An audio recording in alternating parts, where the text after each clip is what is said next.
Boa noite a todos.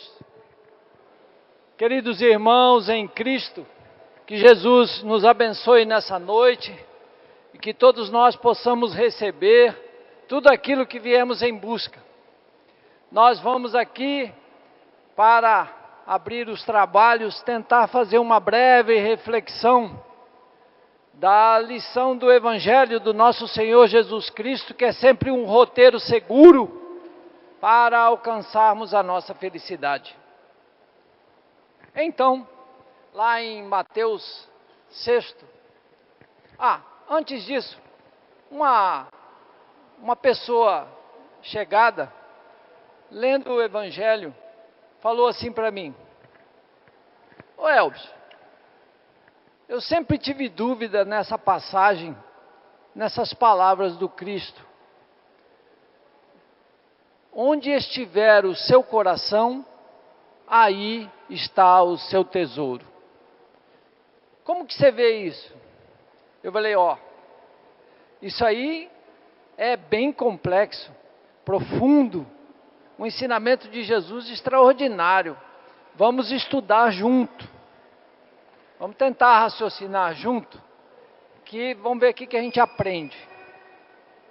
Fomos no Evangelho, Mateus 6, e então Jesus, falando aos discípulos, diz assim: guardai os vossos tesouros, aonde o ladrão não rouba, nem a traça e nem a ferrugem os consuma.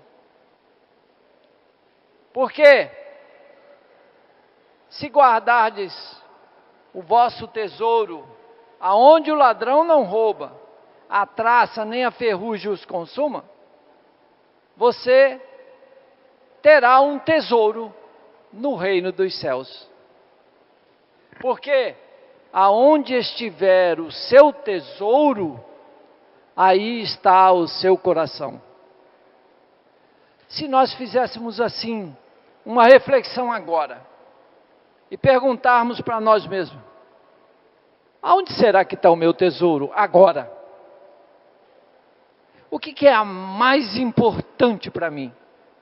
Não é aí o nosso tesouro? É onde vai estar o nosso coração, certo? Aí nós falamos assim: bom, mas não tem uma coisa só que é meu tesouro, não é? Tem várias coisas que eu trato como tesouro. Eu tenho os meus filhos, os meus pais, os meus amigos, a minha família e tantas outras coisas. Bom, tudo matéria, né?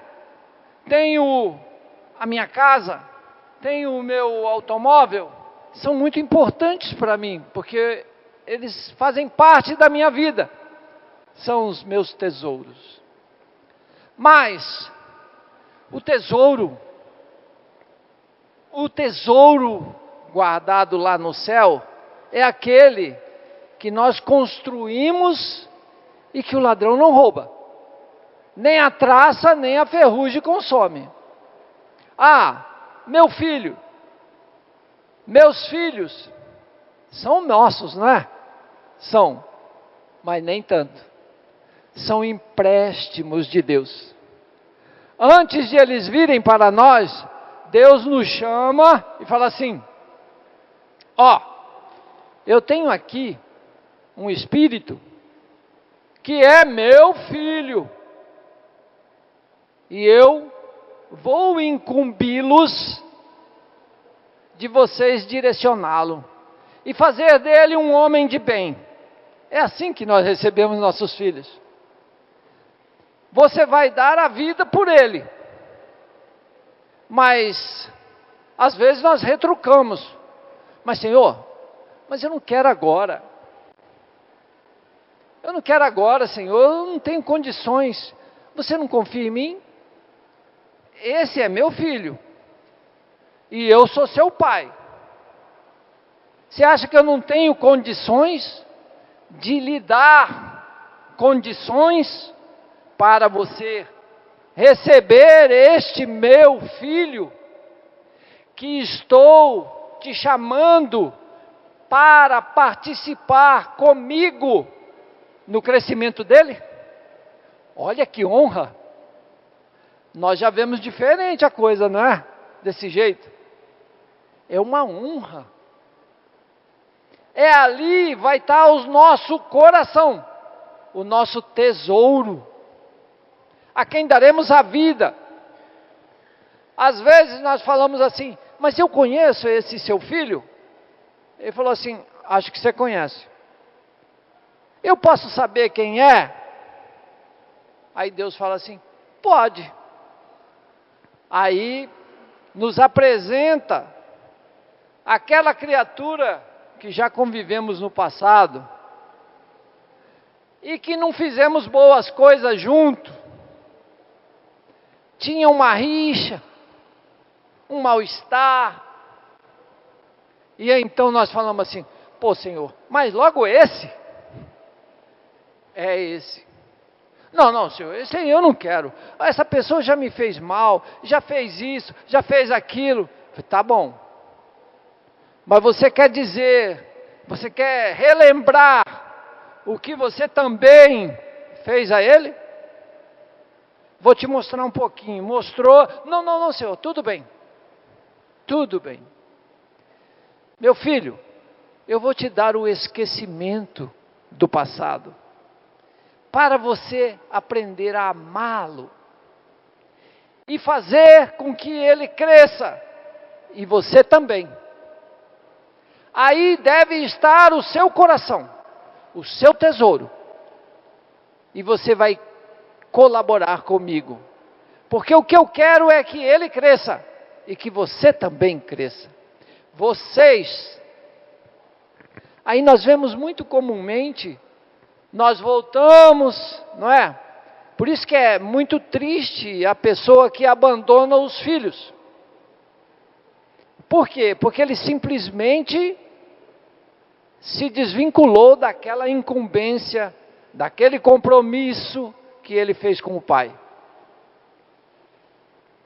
O pai não vai lhe abandonar, mas vai ficar essa pendência que será cobrada. E ninguém escapa da justiça de Deus.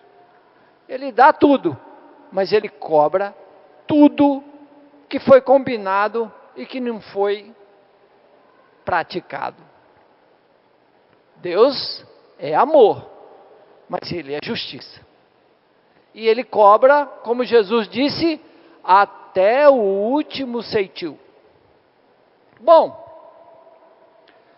tá.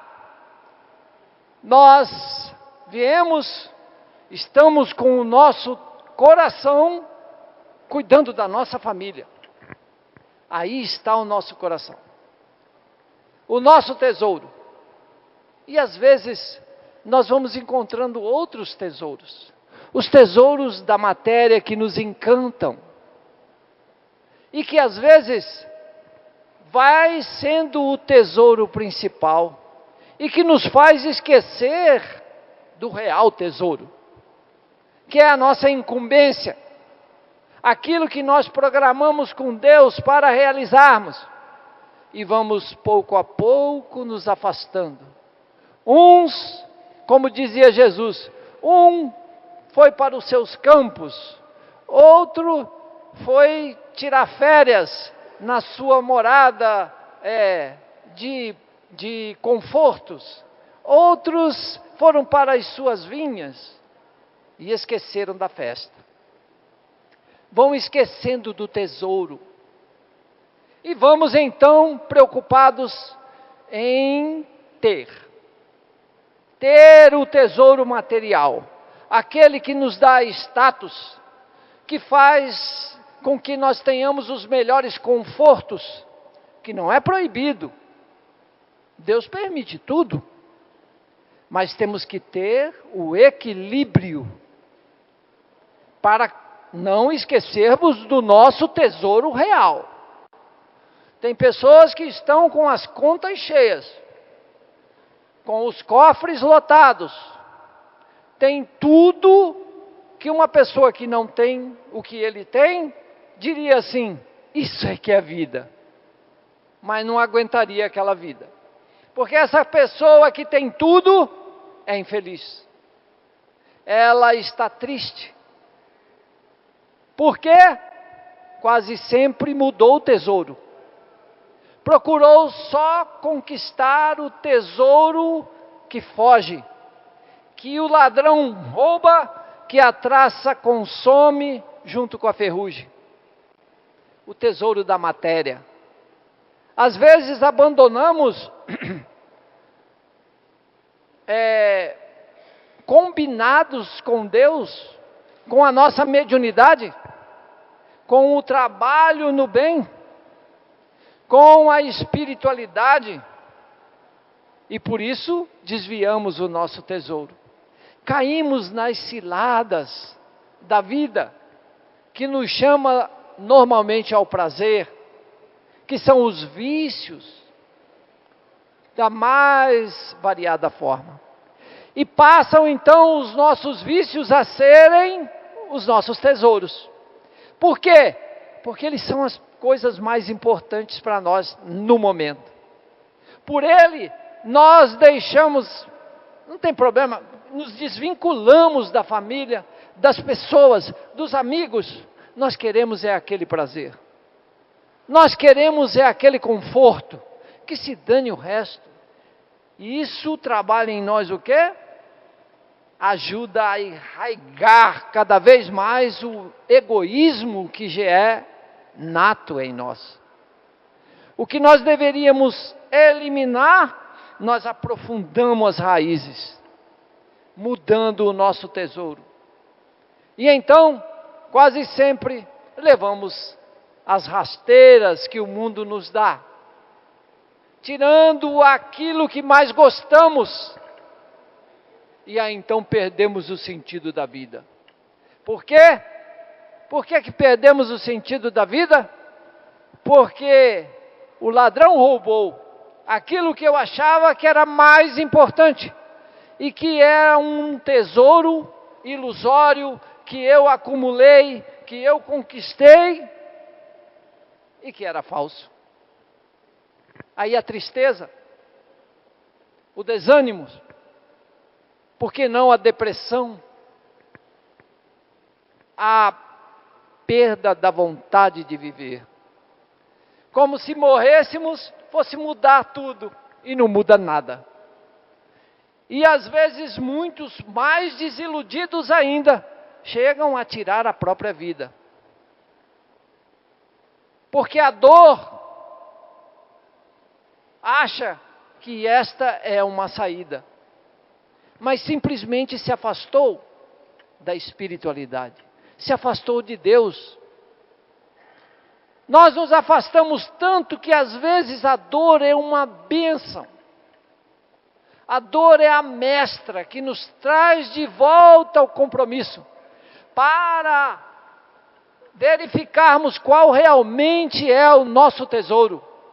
Qual o tesouro que combinamos com Deus para realizarmos aqui na terra? Porque aqui é passageiro. E nós não podemos perder esse sentido.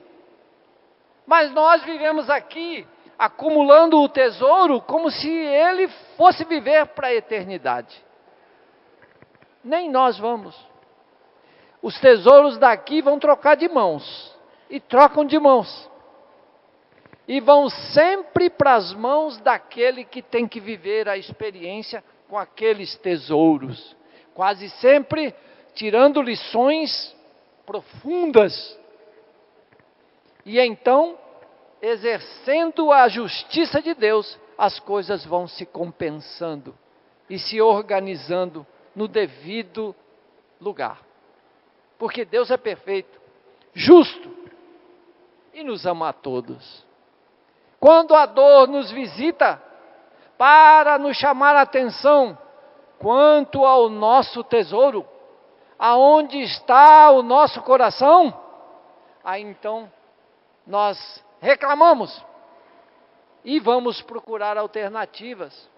Quantos de nós viemos para a doutrina, viemos para o centro espírita por causa dela? Porque ficamos decepcionados com as nossas perdas. E graças a Deus aqui chegamos. Não é? Porque o nosso tesouro foi roubado. a traça consumiu, ou a ferrugem também. Então, lembramos do real tesouro. Quanto tempo faz que você não leu o Evangelho? Já leu uma página, pelo menos esse mês?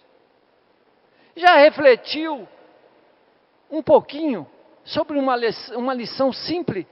Um versículo do Evangelho? Quanto tempo não fazemos isso? Ah, tá, mas isso já é demais. Vamos pensar então. E a oração? Quando nós fizemos a última oração? Foi hoje de manhã? Foi ontem? Foi há 15 dias? Há um mês? Não faço nunca. O que vai acontecer conosco quando nos desvinculamos da ligação com o Pai? Nós vamos escolher tesouros da matéria, que vão nos decepcionar, que vão nos distrair,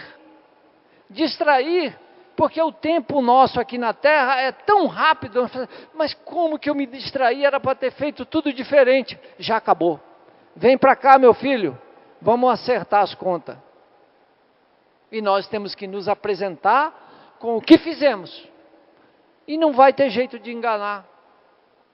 Senhor, é isso aqui. Eu sei, meu filho. E você fez tudo diferente. Volta. Não nas mesmas condições. Agora, eu vou te exigir.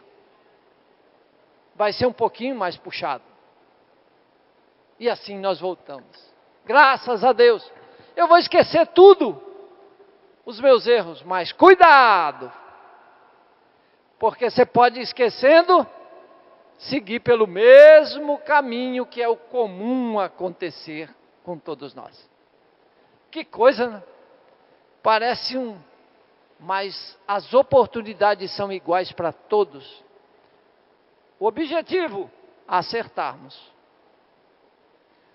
Lembro-me bem de um caso contado pelo Jerônimo Mendonça,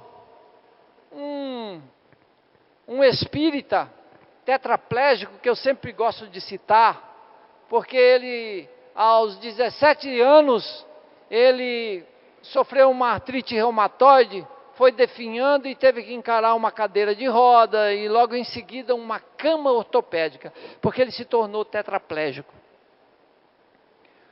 E essa criatura, totalmente imóvel, lia, estudava o Espiritismo, era amigo do Chico, e o Chico sempre orientava ele: Jerônimo, estuda o Espiritismo, enquanto você pode, estuda, leia bastante, e mesmo depois que ele foi paralisando, ele pedia para os familiares lerem para ele, e ele estudava, refletia, e assim ele começou a desenvolver, dentro do conhecimento espírita, uma oratória fabulosa, porque ele tinha uma voz muito bonita. E ele pregou o Espiritismo em todo o Brasil. Ele era uma pessoa que era muito procurada. Quando as pessoas tinham problemas, seguiam até ele, para ele dar uma solução, uma orientação. Ele ficava praticamente o dia inteiro ao telefone. Ele morava em Ituiutaba. A cama dele, eu tive o privilégio de conhecer, ela dava num canto, daquela época não tinha celular, um telefone preto que está lá ainda, que tinha um suporte que dava certinho na orelha dele, e ali ele ficava falando com as pessoas. Quando terminava a ligação, ele falava: fulano, desliga, já tinha outra. E era o dia inteiro ele trabalhando, atendendo as pessoas. Mas ele era muito alegre, ele contava piada, ele ria que de longe se você ouvisse, você não acreditava que era uma pessoa que estava ali imobilizada. Um certo dia, uma pessoa importante de Uberaba, um grande fazendeiro, criador, número 1 lá de Uberaba, fazendo os seus negócios, eu sei que perdeu quase tudo que tinha. E aquele homem se desesperou. E ele fazia de tudo, tentava tudo que era na justiça, e eu sei que o negócio dele foi o beleléu. E a razão de viver dele foi para o espaço. Porque ele era extremamente materialista, o coração dele estava só nos seus bens, era o seu tesouro. Como tiraram, cadê minha vida? Cadê? Levaram o meu coração, levaram o meu tesouro junto. E esse camarada, um dia, entrou na farmácia para comprar um remédio venenoso.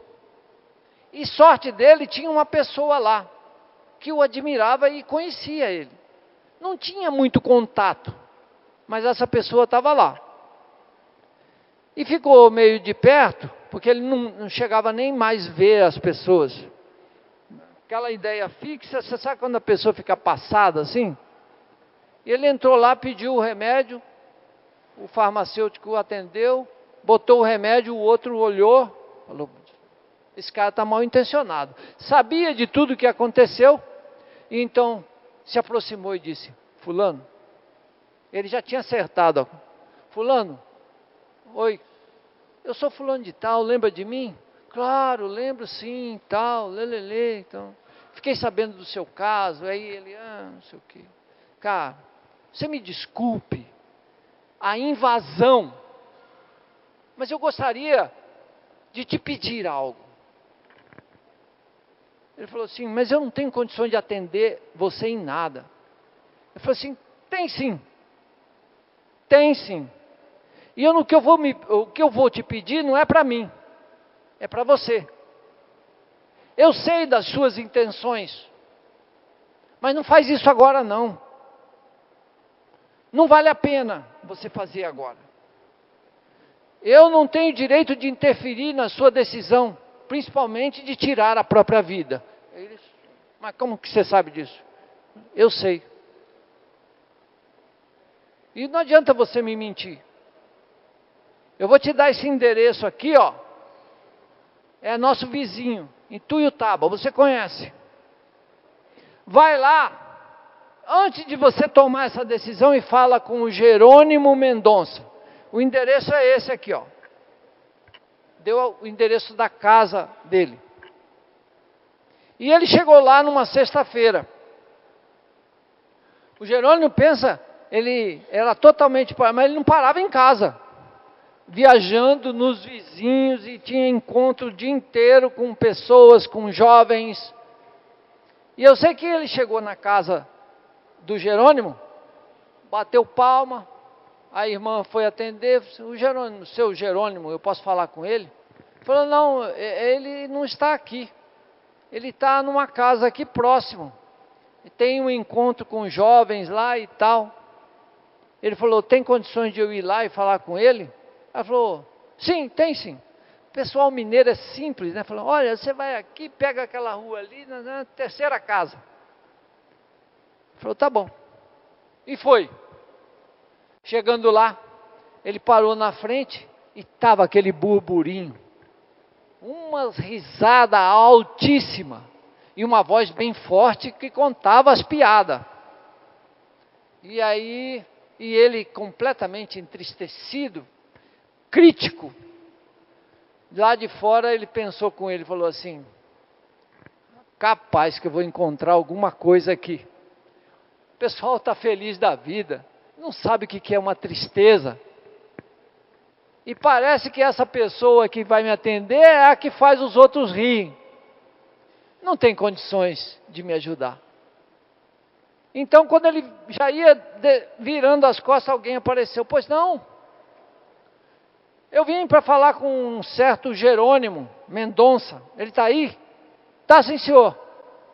Ele está atendendo as coisas, mas o senhor pode entrar, por favor. Botou ele para dentro.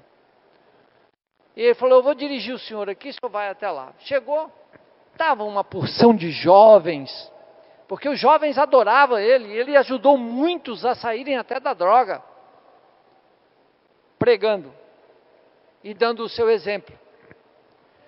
E aí chegou lá e viu aquele homem numa cadeira, numa cama, sem se mobilizar.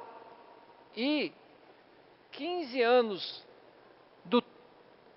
de 30 que ele viveu numa cama ortopédica, 15 deles ele ficou cego.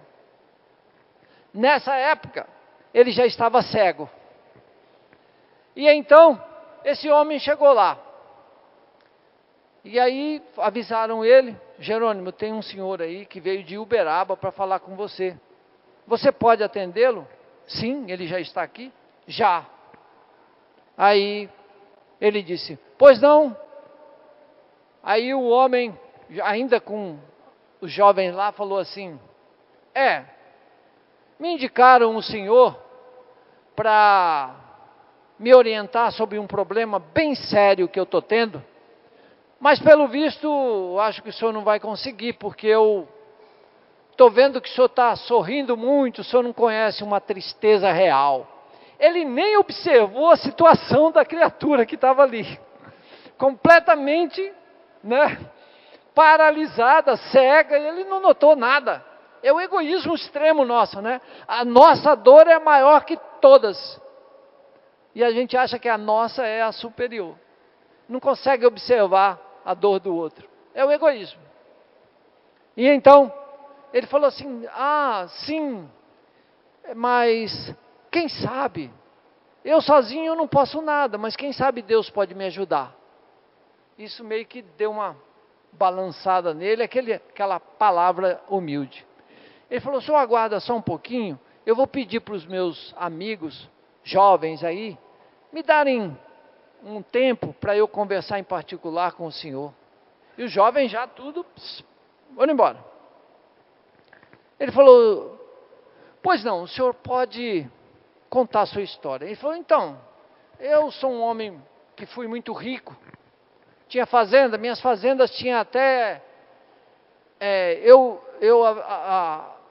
administrava com um avião, todas elas tinham um mini aeroporto, e eu sei que me deram um golpe e eu perdi tudo. É esse o X da questão. Aí o Jerônimo falou: puxa vida, meus sentimentos. E eu encontrei com uma pessoa numa farmácia, porque eu já ia só um pouquinho. Eu já ia cometer um ato de tirar minha própria vida, porque perdeu o sentido, mas me falaram que eu deveria vir falar com o senhor, que o senhor ia me ajudar. Mas eu não estou vendo como. Ele falou: mas eu gostaria de fazer também uma pergunta ao senhor. O senhor trocaria tudo o que o senhor perdeu, todas as suas fazendas, todos os seus bens materiais, se o senhor perdesse o braço, o senhor é destro ou é canhoto? Sou destro. O senhor daria o braço direito do senhor para ter todos os seus bens de volta? Ele falou assim: o que é isso? É uma brincadeira? O senhor está brincando comigo? Ele falou: não. O senhor acha um absurdo isso, dar um braço para todos esses bens? Tá bom, é muito. Vamos supor, a sua mão direita, o senhor daria para voltar todos os seus bens? O senhor está brincando demais. Eu vou embora daqui a pouco. Já estou indo embora. Ele falou: não, meu amigo. O senhor não daria nem um braço, nem uma mão, nem um dedinho para ter os seus bens de volta. Veja o tamanho do valor das coisas que o senhor não aprendeu a ver. A sua vida tem muito mais valor que tudo isso, e o senhor está querendo tirar. Se o senhor não consegue tirar um dedinho, trocar pelos bens que o senhor já teve, nem uma mão, nem um braço, nenhuma parte do seu corpo, então os seus valores maiores não são aqueles. São outros que o senhor estava esquecido e que Deus espera que o senhor valorize. Portanto, e o senhor, só para lembrar, tem outros tesouros. Você tem a sua família. O senhor lembra da sua família? O senhor tem uma aproximação com a sua esposa? Muito pouco, porque eu sou do negócio, estou sempre fora, mas uma vez por semana, a cada 15 dias eu estou em casa. O senhor conhece os seus filhos? Sabe quais são os sentimentos dele? O que eles querem? Eles têm alegria, têm tristeza? O senhor sabe disso? Acompanha? Não. Pois é. Pense em tudo isso. Deus tirou um tesouro falso para que o Senhor reconhecesse o verdadeiro tesouro que o Senhor tem. A vida continua e o Senhor ia deixar mesmo esses bens todos, mas que o Senhor ia chorar por não ter dado o verdadeiro sentido a eles, é a sua família, a sua esposa, os seus filhos, porque esse é o seu compromisso com Deus, e o Senhor deixou de lado, porque o seu tesouro maior foi o dinheiro, o poder, o status, e o Senhor valorizou mais do que aquilo que o Senhor combinou com Deus. Portanto, esse é o seu tesouro. Recupere o seu tesouro, mas faça muito mais. O Senhor ainda tem condições de ajudar muitas pessoas. E aí então ele orientou para ele buscar um centro espírita em Uberaba. Buscou o centro espírita e começou a trabalhar. E ele veio depois de 6 meses, entrou em contato com Jerônimo. Estou muito melhor. Graças a Deus, você me ajudou a recuperar minha família. A minha esposa vivia no chazinho da tarde, gastando desenfreadamente, tão fútil quanto eu.